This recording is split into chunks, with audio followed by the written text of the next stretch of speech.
Kunja Vihara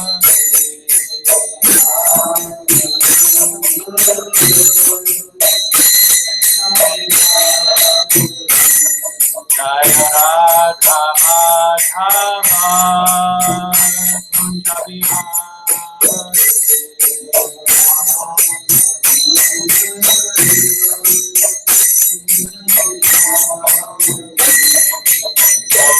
Jana Vallabha Girivaradhari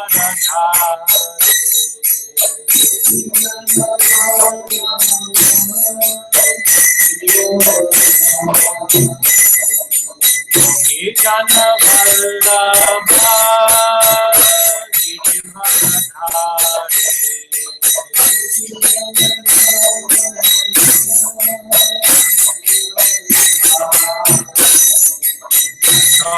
Nandana Braja Jana Ranjana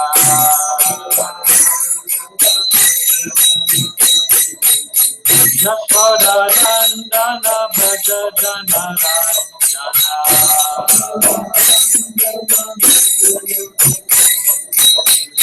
Yamuna Tira Yamuna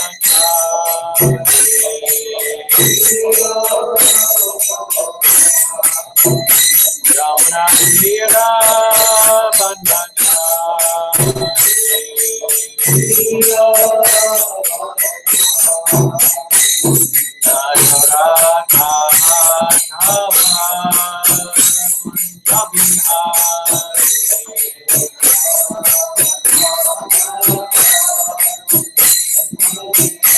Hare Krishna, Hare Krishna, Krishna Krishna, Hare Hare, Hare Rama, Hare Rama, Rama Rama, Hare Hare.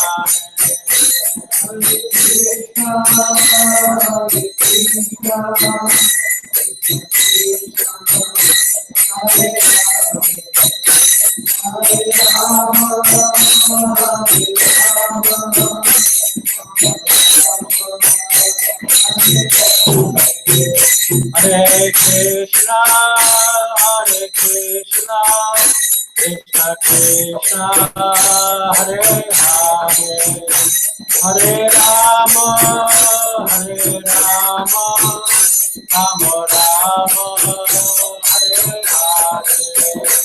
Hare Krishna, Hare Krishna,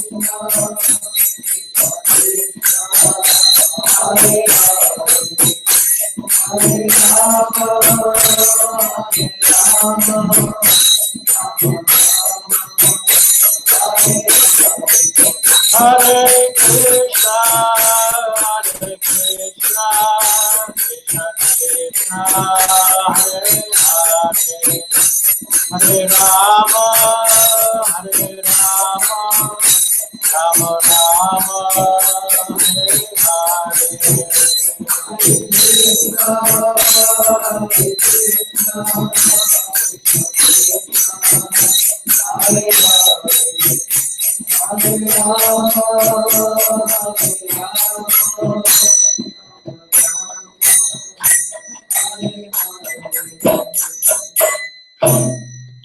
Jayam Vishnupai Paramahansa Devajagacharya Ashtaka Shri Srimad Bhaktivedanta Swami Prabhupada Ki Jai Ananta Koti Vaishnavina Ki Jai Samaveda Bhaktivinoda Ki Jai. All glories to the assembled devotees. All glories to the assembled devotees. All glories to Sri Prabhupada. We're starting the 6th chapter of Bhagavad Gita.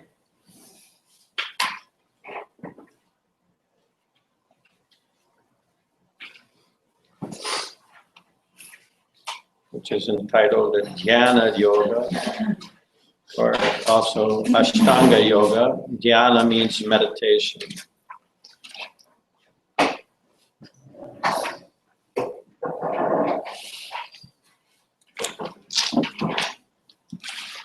So before we begin, I'll just say that this chapter describes the path of eightfold mystic yoga, which was performed in the distant past.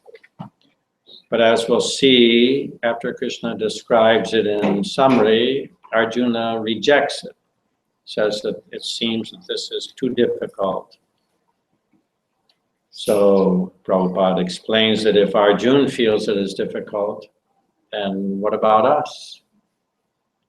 We are nothing in comparison to Arjuna. So this practice is not practical in this age, where people are very disturbed in mind and so many other qualities. But although this, what's outlined in this chapter, is not practiced in this age, still there are many general principles which also apply to Krishna consciousness. Although the specific practices may not be applicable, the principles underlying them are very instructive for anyone and for devotees also. So beginning with text 1, the Supreme Personality of Godhead said, "One who is unattached to the fruits of his work and who works as he is obligated is in the renounced order of life, and he is the true mystic, not he who lights no fire and performs no duty." So Prabhupada spoke about this verse many times. When it says here, not he who lights no fire, it's referring to the performance of fire sacrifice, which is very common practice in Vedic society. Fire sacrifices are performed on many occasions. So, as Krishna has explained again and again and again, that renunciation, or one who is renounced, is not the one who doesn't do anything and who gives up his duty. Renunciation doesn't mean to give up one's duty. Renunciation means to give up attachment to the fruits of his labor. So one who works as he is obligated, without attachment to the fruits of his labor, he is a true sannyasi, he is a true yogi.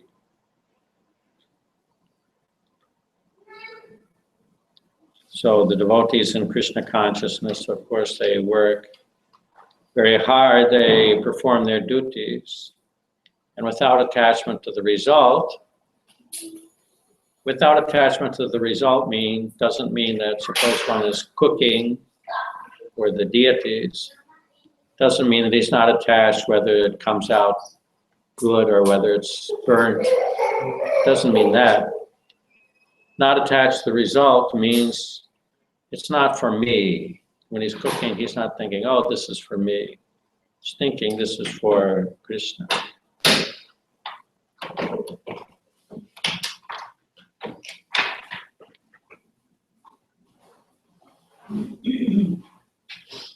Number 2, what is called renunciation, you should know to be the same as yoga, or linking oneself with the Supreme, O son of Bandhu. For one can never become a yogi unless he renounces the desire for sense gratification. So renunciation is described generally in 2 different aspects. One is attachment to the fruits of labor, and one is attachment for sense gratification. In other words, a yogi, he is performing yoga ultimately to get freed from the conditions of birth and death, which means the conditions of a material body. So obviously, to try and to live one's life with the desire to gratify the senses of the body is contradictory to the aim of getting free from the conditions of the body, or getting free from, again, attaining another material body. So no one can be a yogi, Krishna is saying in this verse, unless he renounces the desire for sense gratification. So Prabhupada many times explained that in material life we desire the satisfaction of our senses. In Krishna consciousness, we should desire to satisfy the senses of the spiritual master and Krishna. And actually that was seen very vividly in Prabhupada's time, that all of the disciples, their burning desire was to see that Prabhupada was pleased with them. All the disciples, they worked hard, but their aim was always, I hope Prabhupada is pleased. And when they would see Prabhupada, if Prabhupada would express his pleasure, then that was their highest happiness.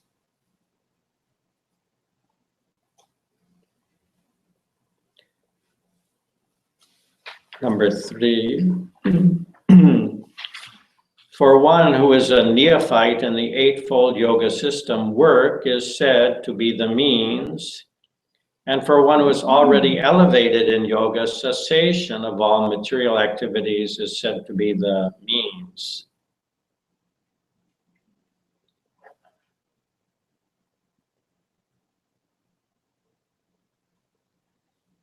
So it is explained in the purport that the Eightfold process, there are different rules and regulations or procedures called yama and niyama, and then asana, sitting postures. So Prabhupada says, concerning the Eightfold Yoga System, attempts in the beginning to enter into meditation through regulative principles of life and practice of different sitting postures, which are more or less bodily exercises, are considered fruitive material activities. All such activities lead to achieving perfect mental equilibrium to control the senses. When one is accomplished in the practice of meditation, he ceases all disturbing mental activities. So in the beginning of this practice, one has to do different things, but when one is actually advanced, one can enter deep into trance of meditation, giving up all the preliminary procedures which help him attain that stage. Prabhupada says in the end of the purport, a Krishna conscious person, however, is situated from the beginning on the platform of meditation because he always thinks of Krishna. And being constantly engaged in the service of Krishna, he is considered to have ceased all material activities.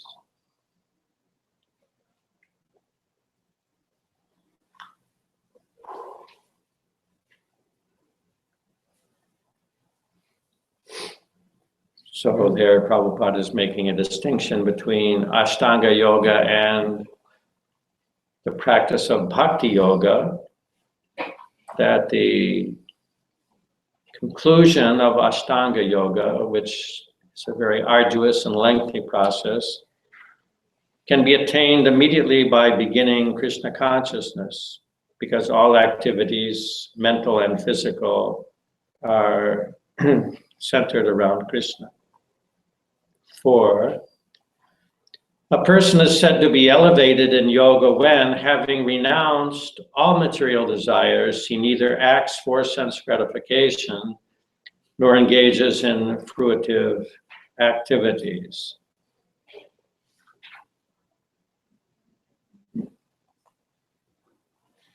And the purport Prabhupada says, when a person is fully engaged in the transcendental loving service of the Lord, he is pleased in himself, and thus he is no longer engaged in sense gratification or in fruitive activities. Otherwise, one must be engaged in sense gratification, since one cannot live without engagement. So Prabhupada is speaking from the point of view of the Krishna conscious devotee, not the Ashtanga yogi. But the point is to be taken is that when one is actually deeply engaged in Krishna consciousness, in the association of similar-minded devotees, then one becomes pleased in himself, so he doesn't require to engage in extraneous activities of sense gratification or other fruitive activities. But if one is not so engaged, not so fully engaged, then he must engage, because we cannot live for a moment without some kind of engagement, body and mind. That's why those who are serious about advancing in Krishna consciousness should aspire for a very deep immersion in the processes of Krishna consciousness, so that one can remain aloof from the influence of material activities. 5, one must deliver himself with the help of his mind and not degrade himself. The mind is the friend of the conditioned soul and his enemy as well. So mind is the center of the senses. According to the condition of the mind, the senses will act. So if the mind is in a good state or Krishna conscious state, it will lead one on the path of advancing in Krishna consciousness. If the mind is thinking otherwise, it will take one away. So the mind, therefore, can be one's friend, because a mind filled with, there's 3 activities or functions of the mind: thinking, feeling, and willing. The mind has thoughts, might be thinking, and actually the progression is there, 1, 2, 3. Suppose you're out somewhere and you think, oh, that's a really nice car, I'd like to have that. So it's thinking, oh, that's a nice car. But then if one continues in that train of thought, then the feeling develops. I must have that car. I would love to have that car. I would be so happy if I had that car. It would be so nice to drive in that car. And then when that feeling develops more, it comes to willing. Okay, I'll do this. Work harder, get money or steal money, get that car. Or anyhow, one will work to get the car. So thinking, feeling, and willing. So the mind, if it is engaged in thinking about Krishna, feeling how Krishna consciousness is very nice, and willing to engage in Krishna conscious activities, then it is our friend. And if the mind is thinking how to remain in bodily or material consciousness, forgetting Krishna, then the mind is our greatest enemy. It is the mind that a little later in BhagavadGita, Krishna will explain, it is the mind that carries us to our next birth. So our mind, it is also said, the mind in goodness will carry us upward. The mind in ignorance will carry us downward. So of course the mind that carries us downward to the body of a dog or hog is not our friend. The mind that carries us upward is our friend. So the mind can be the friend or the enemy of the conditioned soul. 6, for him who has conquered the mind is the best of friends. But for one who has failed to do so, his mind will remain the greatest enemy. In the purport, the purpose of practicing Eightfold Yoga is to control the mind in order to make it a friend in discharging the human mission.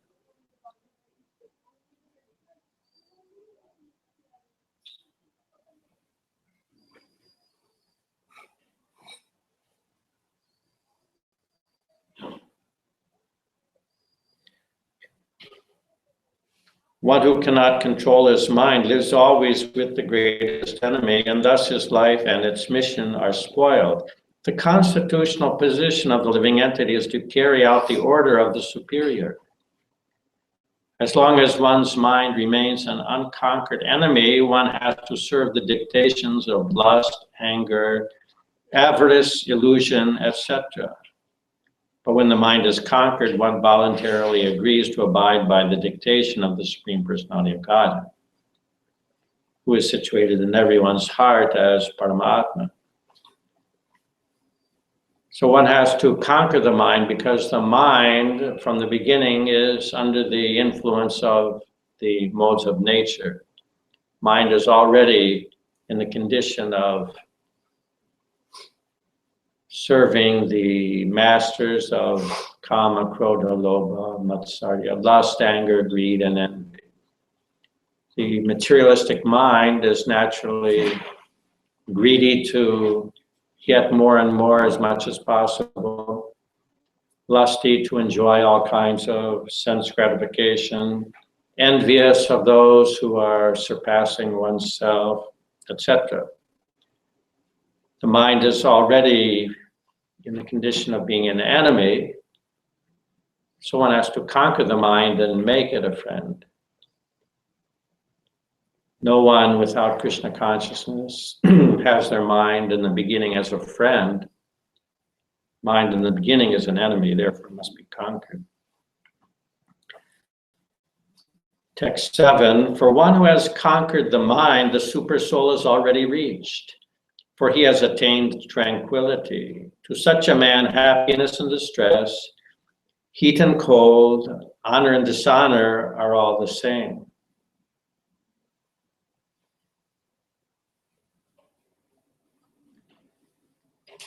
So conquering the mind actually means to fix it on Krishna, to fix the mind in the service of Krishna.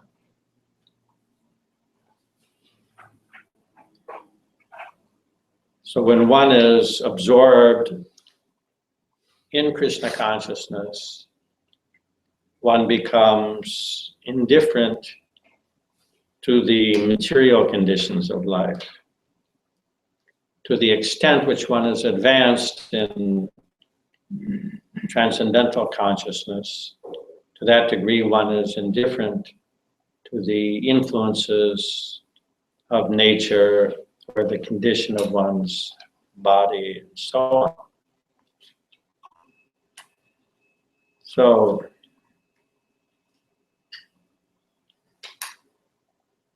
just a little example, suppose in Krishna consciousness, one has to go out and go to the university and speak to students.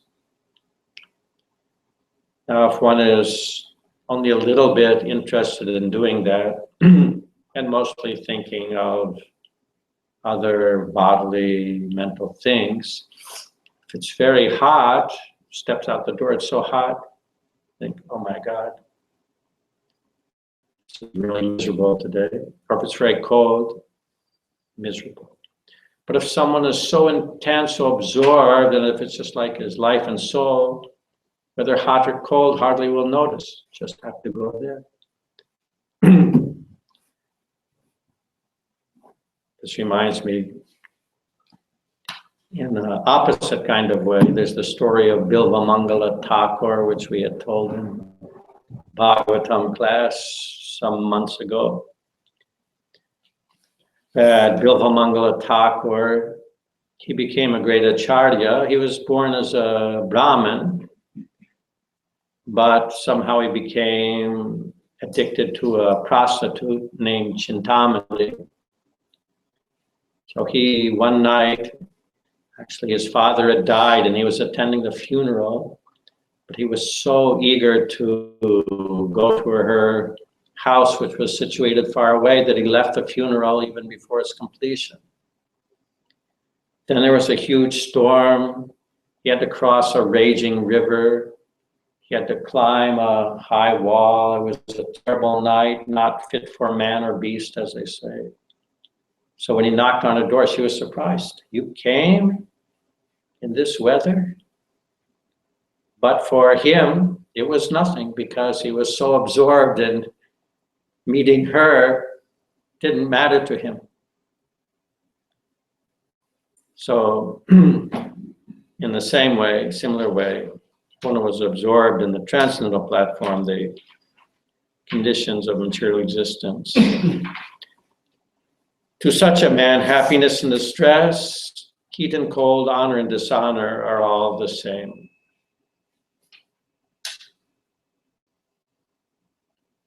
It's all a sense of bodily attachment. Suppose I'm very attached to my body. I think my body is myself. Therefore, consider myself to be my position in society and my status. Then if somebody praises me, oh, you're very handsome, or you're very nicely situated, I will think, oh, nice. If somebody criticizes me, I'll feel disturbed.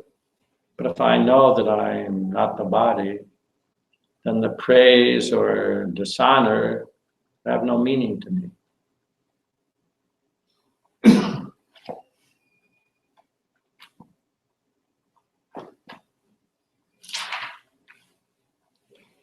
Eight, a person is said to be established in self-realization and is called a yogi or mystic when he is fully satisfied by virtue of acquired knowledge and realization. Such a person is situated in transcendence and is self-controlled. He sees everything, whether it be pebbles, stones, or gold, as the same.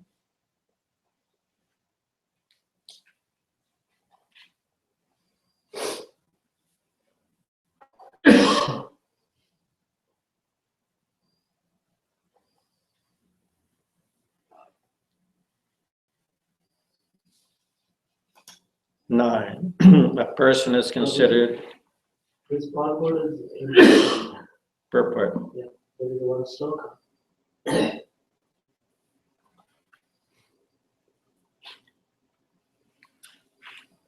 Okay.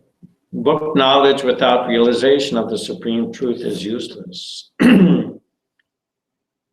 This is stated as follows: Sata Shri Krishna Namadi na bhavad grayam indriyai sevan mukhe jivado shvayameva spuratyada. No one can understand the transcendental nature of the name, form, quality, and pastimes of Shri Krishna through his materially contaminated senses. Only when one becomes spiritually saturated by transcendental service to the Lord are the transcendental name, form, quality, and pastimes of the Lord revealed to him. From Bhakti Rasamrita Sindhu. This Bhagavad Gita is the science of Krishna consciousness. No one can become Krishna conscious simply by mundane scholarship. One must be fortunate enough to associate with the person who is in pure consciousness. A Krishna conscious person has realized knowledge by the grace of Krishna because he is satisfied with pure devotional service. By realized knowledge, one becomes perfect. By transcendental knowledge, one can remain steady in his convictions. But by mere academic knowledge, one can be easily deluded and confused by apparent contradictions. It is the realized soul who is actually self-controlled because he is surrendered to Krishna. He is transcendental because he has nothing to do with mundane scholarship. For him, mundane scholarship and mental speculation, which may be as good as gold to others, are of no greater value than pebbles or stones. So this is an interesting purport in that the literal verse meaning is that for someone who is in Krishna consciousness, for him all material things are useless. So for him gold or stone, it's all the same because he wants Krishna. But here Prabhupada is talking about that BhagavadGita or Krishna consciousness or Krishna cannot be understood simply by scholarship.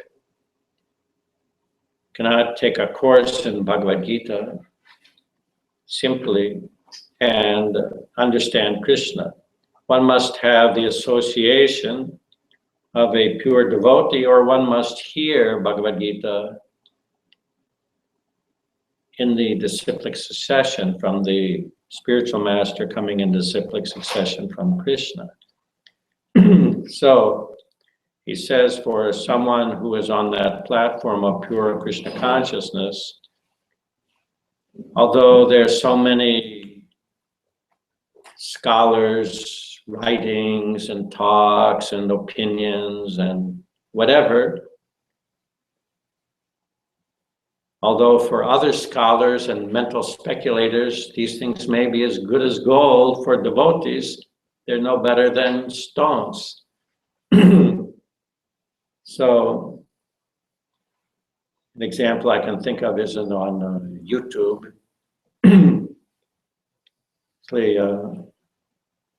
When I was a child or even a college student, there was none of this YouTube or anything. In one way that was good, but in another way, you can find anything on YouTube.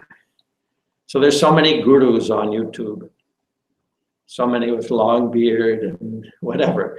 And they're speaking about the purpose of human life. But for a devotee, when they listen to them, although other people might say, wow, his talk is as good as gold, when devotee hears them talk, it's just no better than a stone, useless.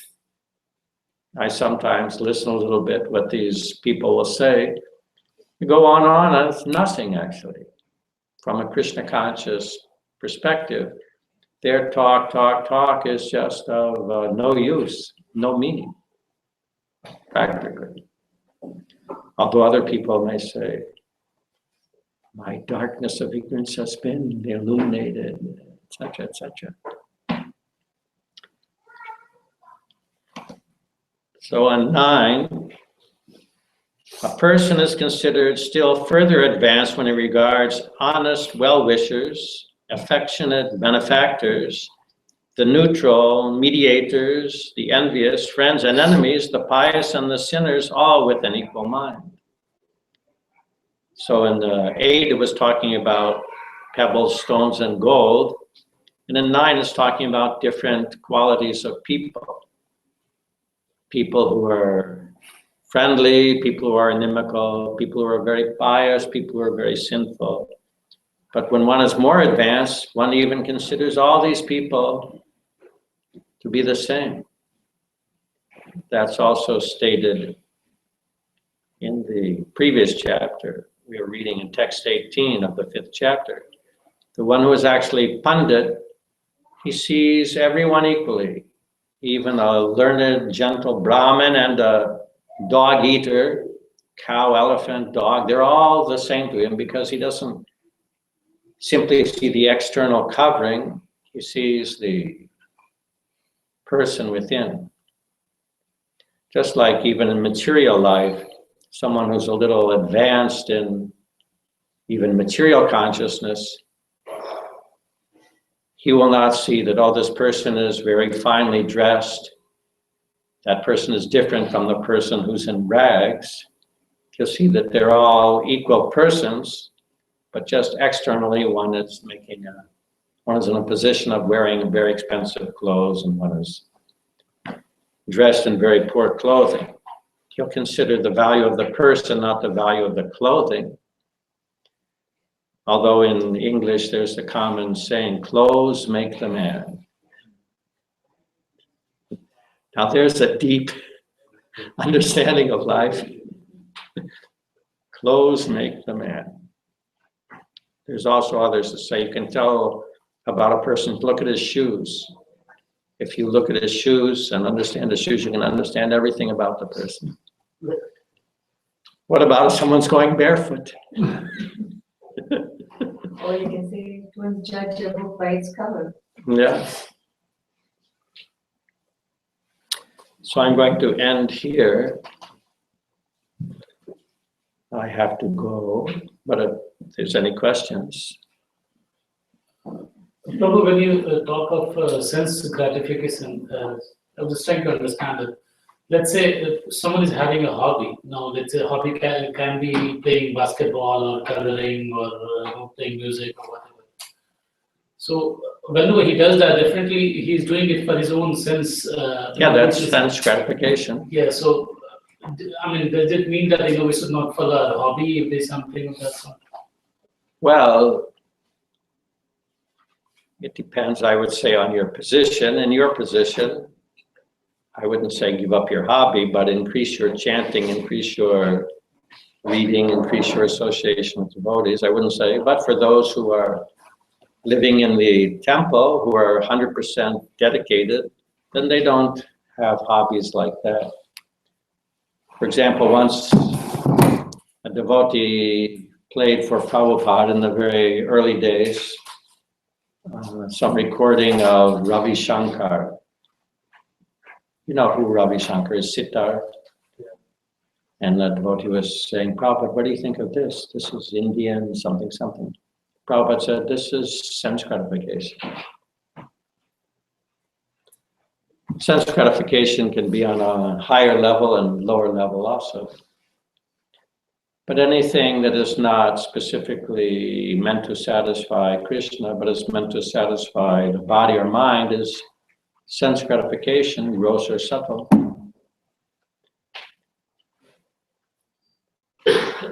But in your position, I would think more how to increase your Krishna consciousness. And of course, if you're eating meat, that kind of sense gratification you should cut out. But if you are just have a hobby of collecting stamps or something, don't worry about that now. That's not a great impediment for you. Yeah, but ask in general also, because I mean, generally in this material world, we always have, everyone has some other hobby and they pursue it. Well, the point Prabhupada made here, if one is not fully conscious, Krishna conscious, then he must be engaged on the material platform because you have to have some engagement. So if you're not 100% Krishna conscious, then of course you'll have material engagement. So make that material engagement as harmless as possible.